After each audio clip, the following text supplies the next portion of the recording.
Merry Christmas.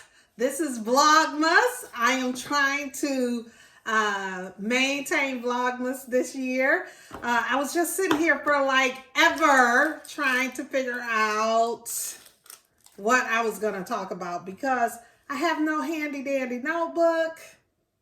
My husband has it in his car. I have no laptop. That's somewhere else. I'm unprepared, but I wanted to maintain my goal, trying to maintain goals. That's what life is all about, right? Maintaining these goals. And I wanted to make sure I still got on here and recorded for Vlogmas because I have a little bit of time. My 14, soon to be 14. Whoa, he'll be 14 on the 15th of December. My last baby will be 14. Ugh, I could just cry. He's having so many last milestones. Last junior high football game, last junior high basketball game. And he'll be the last one to enter high school or whatever. But I'm going to cherish these moments. So I asked him, what should I be vlogging about? I don't even know because I don't have my resources and the whole nine. And he was like, vlog about chicken nuggets. Vlog about chicken nuggets. Talk about how good they are. So no, this is not a vlog about chicken nuggets.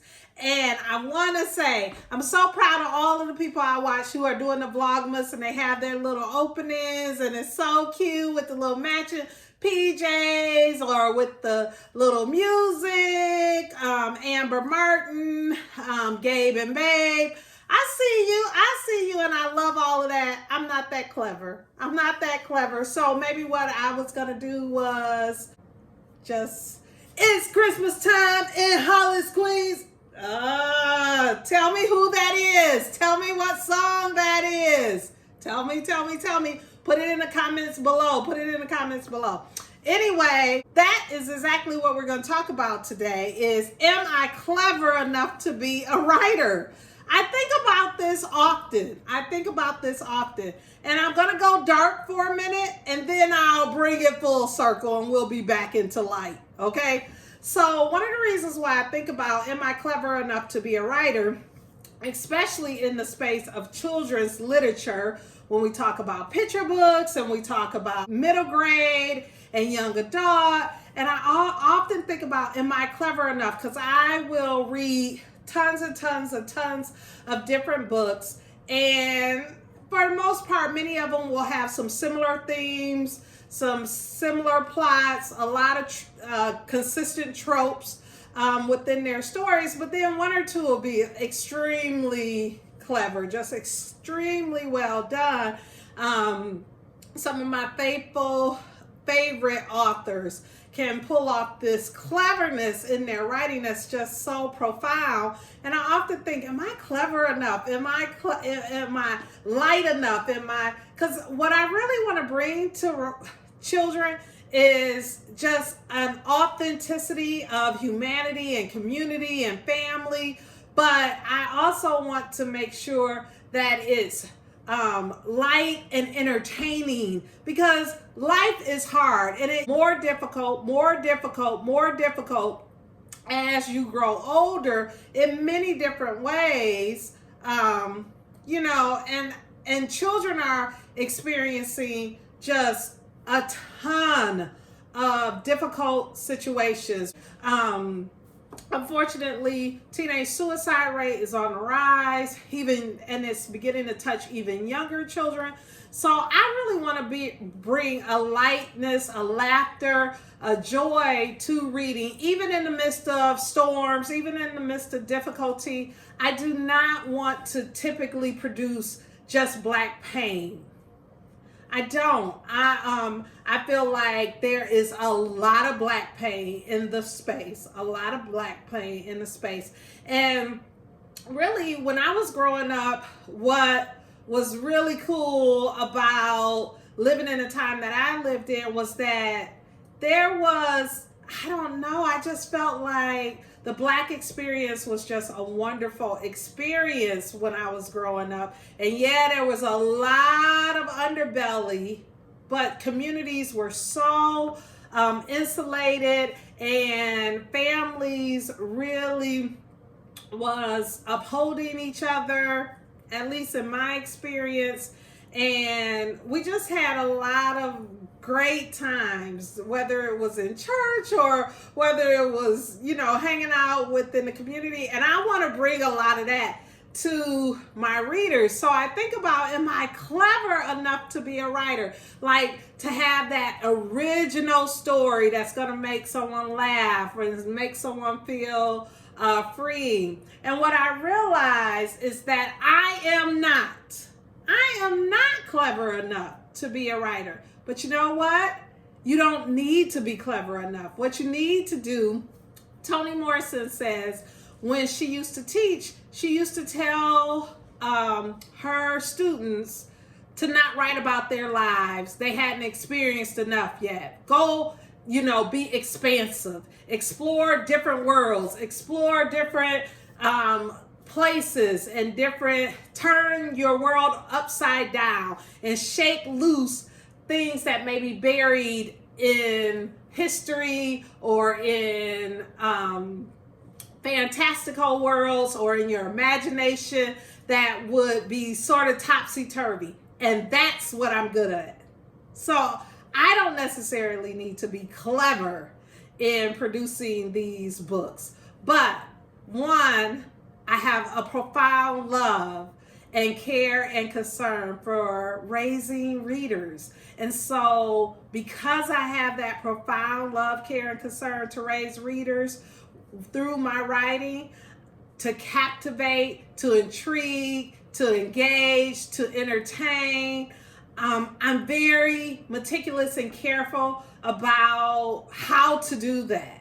I am reading what they're reading, and I'm questioning them and seeking advice from them about how to make writing appealing, stories appealing to them. I'm very watchful at their environment without judgment. I've learned that as a teacher, as a mom, that you gotta let them be their authentic selves. And when you judge, you block or you prevent a true understanding of their experiences. So I try to do that, as well as I read a ton of people who are super clever, and I try to glean from them their mechanism and their methods in producing great work. I used to be, so in love with the beauty of language, and I would practice writing pieces that was just beautiful and put together and the whole nine, but they wouldn't have conflict. The stories wouldn't have conflict, or the characters weren't well developed, or the plot was bare bones. I continue to study the craft. So I encourage all of you on this Vlogmas to not worry about, is your idea epic enough? Is your story grand enough? Are you clever enough? But what I encourage you to do is study the craft.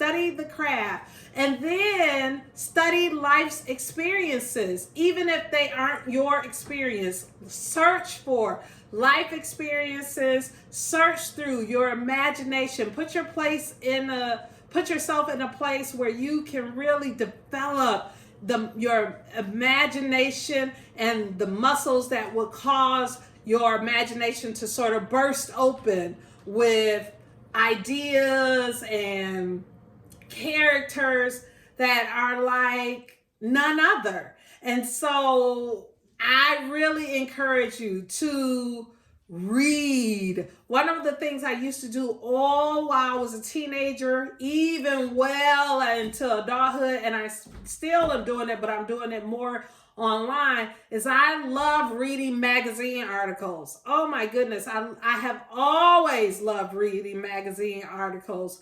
I feel like they are far more in-depth and engaging than a newspaper article. You get a lot of information, a lot of backstory. There's some tension mostly in the story. I read tons of interviews, but I read a lot of magazine articles.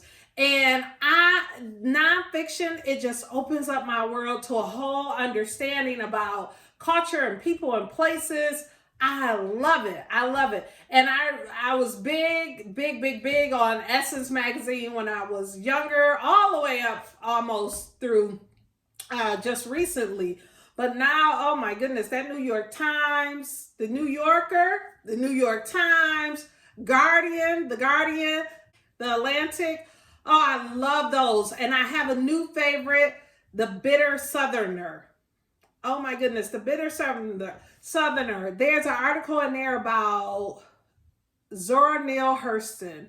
I think it was released at the end of November. The writer, it is beautiful. I had to stop reading that, and if I had my notebook, I would read some of the passages. So maybe that's what I'll do my next Vlogmas on. But there were some phrases in that article that was just profound. It caused me to stop and actually write down the phrases. They were crafted so beautifully and so, enthralling. I just loved it. And so that's what I would encourage you to do. Maybe you cannot pick up volumes and volumes and books and you don't have time. Maybe that's not the space you're in right now. But I would encourage you to find some favorite magazines that will allow you to dive deep in other people's experiences, that would allow you to dive deep into other cultures, in other places and times, in the way different people think, and help those experiences bubble up some ideas about your writing and help you transform all of those thoughts and all of that information into some beautiful writing. So no, I'm not clever enough. I'm not really a clever. Some people can on the fly just come up with the most clever thing. I'm not really that, but I am. You know what I say as an educator, the best part of being an educator is that you are always learning, and I am willing to learn as much as I can about people, places, and things, and adventures, and monsters, and creatures, and everything, so that I can then cultivate that into stories that are, intriguing and that will foster a love of reading in my readers. So that's what I would give to you on today. Don't worry about whether you're clever enough. You have a plethora of tools out in the writing space to develop your skills as a writer. Diversify your reading so that you're reading a lot of different types of reading and a lot of different types of writing so that you can then, cultivate, glean. All right, that's all I have. I hope it was a good vlog. Let me know what that song, I'll give you the line again. It's Christmas time in Holly Squeeze. Who sang it? What's the name?